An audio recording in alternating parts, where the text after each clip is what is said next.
ভারত সম্প্রতি দুটো পারমাণবিক শক্তিচালিত অ্যাটাক সাবমেরিন তৈরির অনুমোদন দিয়েছে, যেগুলো সুপারসনিক এবং হাইপারসনিক মিসাইল দিয়ে সজ্জিত হবে। এই খবর শুনে অনেকের মনে প্রশ্ন উঠছে, ভারত কি কোনো বড় যুদ্ধের প্রস্তুতি নিচ্ছে? আজ আমরা এই বিষয়টা সহজ ভাষায় বোঝার চেষ্টা করব। চলুন তাহলে শুরু করা যাক। ভারত সরকার প্রজেক্ট 77 নামে একটি পরিকল্পনার অধীনে দুটো নিউক্লিয়ার পাওয়ার্ড অ্যাটাক সাবমেরিন তৈরির অনুমোদন দিয়েছে। এই সাবমেরিনগুলো ভারতের নিজস্ব শিপইয়ার্ডে তৈরি হবে এবং এতে গুরুত্বপূর্ণ ভূমিকা পালন করবে লারসেন অ্যান্ড টুব্রো বা এল&টি এবং ডিআরডিও।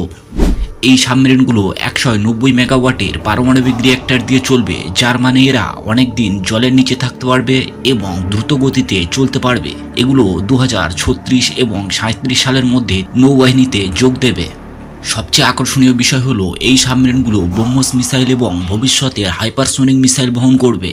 ব্রহ্মস মিসাইল সুপারসনিক মানে শব্দের চেয়েও দ্রুত, আর হাইপারসনিক মিসাইল আরও দ্রুত, প্রায় ম্যাক 5-এর উপরে, যা শত্রুদের প্রতিরক্ষা ব্যবস্থাকে ফাঁকি দিতে পারে। এই অস্ত্রগুলো ভারতের নৌবাহিনীকে আরও শক্তিশালী করবে।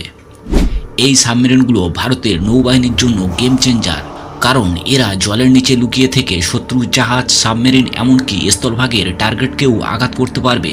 পারমাণবিক শক্তির কারণে এদের স্ট্যামিনা অনেক বেশি। এরা মাসের পর মাস জলের নিচে থাকতে পারে, যা সাধারণ ডিজেল ইঞ্জিন চালিত সাবমেরিনের পক্ষে সম্ভব নয়। এছাড়া ব্রহ্মস এবং হাইপারসনিক মিসাইলের কারণে এই সাবমেরিনগুলো শত্রুর জন্য ভয়ঙ্কর হয়ে উঠবে। আধুনিক প্রতিরক্ষা ব্যবস্থা সাবসনিক মিসাইল ধরতে পারলেও সুপারসনিক বা হাইপারসনিক মিসাইল ধরা প্রায় অসম্ভব। তাই ভারতের নৌবাহিনী এখন আরও শক্তিশালী অবস্থানে থাকবে। এখন মূল প্রশ্ন, এই সাবমেরিন তৈরি মানে কি ভারত কোনো বড় যুদ্ধের প্রস্তুতি নিচ্ছে? উত্তরটা একটু জটিল, তবে সহজ করে বলি। ভারতের প্রতিরক্ষা নীতি সবসময় শান্তি এবং প্রতিরোধের উপর ভিত্তি করে। ভারতের নীতি হলো নো ফার্স্ট ইউজ, মানে ভারত কখনো প্রথমে আক্রমণ করবে না, কিন্তু কেউ যদি ভারতের উপর আক্রমণ করে তবে জবাব দেওয়ার জন্য ভারত সবসময় প্রস্তুত। এই সাবমেরিনগুলো তৈরির পেছনে ভারতের মূল লক্ষ্য হলো নিজের প্রতিরক্ষা ব্যবস্থাকে আরও শক্তিশালী করা। ভারতের প্রতিবেশী দেশগুলো যেমন চীন ও পাকিস্তান তাদের নৌবাহিনী ও অস্ত্রশস্ত্র উন্নত করছে। চীনের নৌবাহিনী ভারত মহাসাগরে তাদের উপস্থিতি বাড়াচ্ছে এবং পাকিস্তানের নতুন সাবমেরিন ও মিসাইল তৈরি করছে। এই পরিস্থিতিতে ভারতের জন্য নিজের নৌশক্তি বাড়ানো খুবই জরুরি। তবে এর মানে এই নয় যে ভারত যুদ্ধ চায়, বরং এই সাবমেরিনগুলো ভারতের প্রতিরোধ ক্ষমতা বাড়াবে। এর মানে শত্রুরা ভারতের উপর আক্রমণ করার আগে দুবার ভাববে, কারণ তারা জানবে ভারতের জবাব হবে শক্তিশালী। এই সাবমেরিনগুলো তৈরি হলে ভারতের নৌবাহিনী ভারত মহাসাগরে আরও শক্তিশালী হয়ে উঠবে। লারসেন অ্যান্ড টুব্রো বা এল&টি ভারতের একটা বড় কোম্পানি, যারা জাহাজ, সাবমেরিন, এমনকি প্রতিরক্ষা সরঞ্জাম তৈরিতে বিশেষজ্ঞ।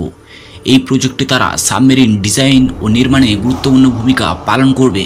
এল&টির অভিজ্ঞতা এবং ভারতীয় শিপইয়ার্ডের সঙ্গে মিলে এই সাবমেরিনগুলো সম্পূর্ণ দেশীয় প্রযুক্তিতে তৈরি হবে। এটা ভারতের মেক ইন ইন্ডিয়া পরিকল্পনার একটা বড় সাফল্য।